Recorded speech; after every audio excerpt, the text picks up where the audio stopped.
Hello students, मैं प्रशांत सक्सेना अपने YouTube channel study with प्रशांत सक्सेना में आपका स्वागत करता हूं। जैसा कि आप लोग जानते हैं, हम पढ़ रहे हैं उत्तर प्रदेश लेखपाल भर्ती 2020 ग्राम विकास, और हम उसमें पढ़ रहे हैं केंद्र सरकार की प्रमुख योजनाएं।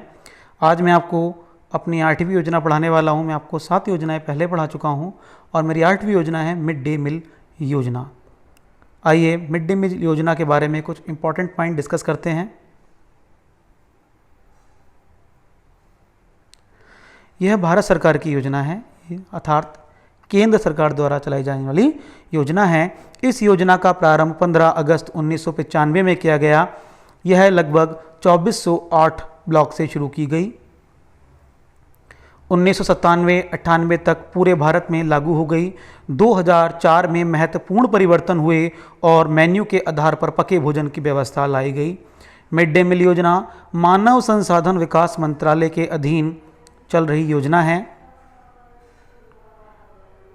Target primary and upper primary में पढ़ने वाले बच्चों को दोपहर का भोजन निःशुल्क दिया जाए।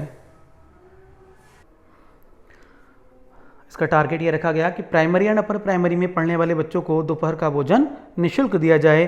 Convention of the right of child CRC संधि के अनुसार देश अपने बच्चों के शारीरिक विकास, मानसिक, राजनीतिक विकास, पोषण पर ध्यान देंगे। इस संधि में ऐसा कहा गया है। इस संधि में 140 देश शामिल हैं, भारत भी इसमें शामिल है। उत्तर प्रदेश उद्देश्य, हम इस योजना का जो है उद्देश्य जानेंगे। कुछ प्राथमिक उद्देश्य हैं इसके। इस योजना के जो प्राथमिक उद्देश्य हैं, बच्चों का शारीरिक विकास, स्कूलों में नामांकन बढ़ाना, कुपोषण से बचाव।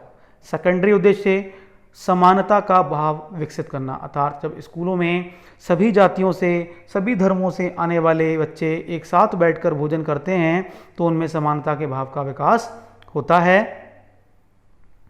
बजट, केंद्र सरकार 60% मुख्यतः भोजन या राशन पर खर्च करती है। 40% राज्य सरकार व्यवस्था पर होने वाले खर्च पर खर्च करती है। बजट हर पंचवर्षीय योजना में तय होता है। अभी वित्तीय वर्ष 2020-21 से पहले केंद्र सरकार 7300 करोड़ देती थी, अब यह 8100 करोड़ हो गया है, अर्थात 800 करोड़ की वृद्धि हुई है।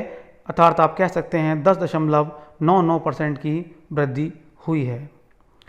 प्राइमरी लेवल पर 100 ग्राम प्रति बच्चा स्कूल दिवस के दिन भोजन का प्रावधान है और अपर प्राइमरी लेवल पर 150 ग्राम प्रति बच्चा प्रति स्कूल दिवस दिया जाएगा। प्राइमरी लेवल पर ऊर्जा 450 कैलोरी और protein 12 gram.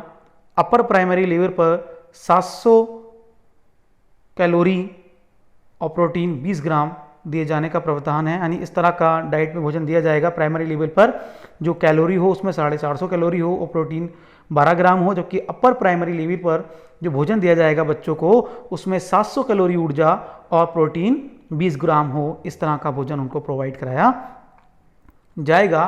Controlling committee, national level committee, state level committee, district level committee, village and society level committee जो है इसका निरीक्षण करती हैं।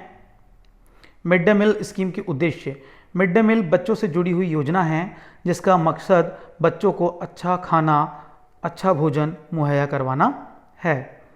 आज भी हमारे देश में कई ऐसे लोग हैं जो अपने परिवार को 2 वक्त का खाना देने में असमर्थ हैं, जिसके कारण इन परिवार से नाता रखने वाले छोटे बच्चों का मानसिक विकास पूरा नहीं हो पाता। इसलिए सरकार सरकारी स्कूलों में पढ़ने वाले गरीब बच्चों को मिड डे मील के जरिए पोषक भोजन उपलब्ध कराती है ताकि उनका अच्छा विकास हो सके। Guideline means mid day meal जो उपलब्ध कराया जाता है, तो सरकार ने कुछ गाइडलाइंस रखी हैं। मिड डे मील स्कीम को जिन भी स्कूलों में चलाया जाता है उन सभी स्कूलों के लिए सरकार ने गाइडलाइन तैयार की हैं और इन गाइडलाइंस का पालन सब स्कूलों को करना पड़ता है जो इसके तहत आते हैं। मिड डे मील से जुड़ी प्रथम गाइडलाइन के मुताबिक जिन स्कूलों में मिड डे मील का खाना बनाया जाता है उन स्कूलों को ये खाना रसोई घर में ही बनाना होता है। कोई भी स्कूल किसी खुली जगह में और किसी भी स्थान पर खाना बनाने या खाना बनाने को नहीं बना सकता, खाने को किसी भी जगह नहीं बना सकता। एक पर्टिकुलर रसोई होनी चाहिए जहाँ पर खाना बनाया जाएगा। दूसरी गाइडलाइन के मुताबिक रसोई घर क्लासरूम से अलग होना चाहिए ताकि बच्चे को पढ़ाई करते समय किसी भी तरह की परेशानी ना हो। स्कूल में खाना बनाने में इस्तेमाल होने वाले ईंधन जैसे रसोई गैस को किसी सुरक्षित जगह पर रखना अनिवार्य है। इसी के साथ ही खाना बनाने वाली चीज़ों को भी साफ जगह पर रखने का जिक्र इस गाइडलाइन में किया गया है। जिन चीज़ों का इस्तेमाल भी खाना बनाने के लिए किया जाएगा उन सभी चीज़ों की क्वालिटी एकदम अच्छी होनी चाहिए और पेस्टिसाइड्स वाले अनाजों का प्रयोग किसी भी प्रकार के खाने में नहीं किया जाना चाहिए। ये भी गाइडलाइन में शामिल है। खाना बनाने के लिए केवल एगमार्क गुणवत्ता और ब्रांडेड वस्तु का इस्तेमाल किया जाने का उल्लेख भी इस योजना की गाइडलाइन में किया गया है। खाना बनाने से पहले सब्जी, दाल, चावल को अच्छे से धोने का नियम भी इस स्कीम की गाइडलाइन में जोड़ा गया है। गाइडलाइन के मुताबिक जिस जगह यानी भंडारण यानी जहां खाने का अनाज की सामग्री को भंडारित किया जाएगा, इकट्ठा रखा जाएगा, उस भंडार घर की साफ सफाई पर भी अच्छा खासा ध्यान देना होगा। जिन रसोइयों द्वारा यानी जो खाना बनाने वाले हैं, जिन रसोइयों द्वारा बच्चों को दिए जाने वाले ये खाना बनाया जाएगा, उन रसोइयों को भी अपनी साफ सफाई का ध्यान रखना होगा। खाना बनाने से पहले रसोइयों को अपने हाथों को अच्छे से धोना होगा और उनके हाथों के नाखून भी कटे होने चाहिए। इसी के साथ साथ जिस व्यक्ति द्वारा बच्चे को खाना परोसा जाएगा उसे भी अपनी साफ सफाई का ध्यान रखना होगा। जैसे ही बच्चे को देने वाला खाना बना लिया जाएगा, उस खाने को बनाने में इस्तेमाल हुए बर्तन को साफ करके ही रखना होगा। गाइडलाइन के मुताबिक बच्चों को ये खाना केवल साफ जगह पर ही परोसा जाना चाहिए। खाना बनाने के बाद उस खाने का स्वाद पहले 2 या 3 लोगों को चखना होगा और इन 2 या 3 लोगों में से कम एक टीचर शामिल होना चाहिए। समय समय पर बच्चों को दिए जाने वाले इस खाने के नमूनों का टेस्ट स्कूलों को मान्यता प्राप्त प्रयोगशालाओं में करवाना होगा।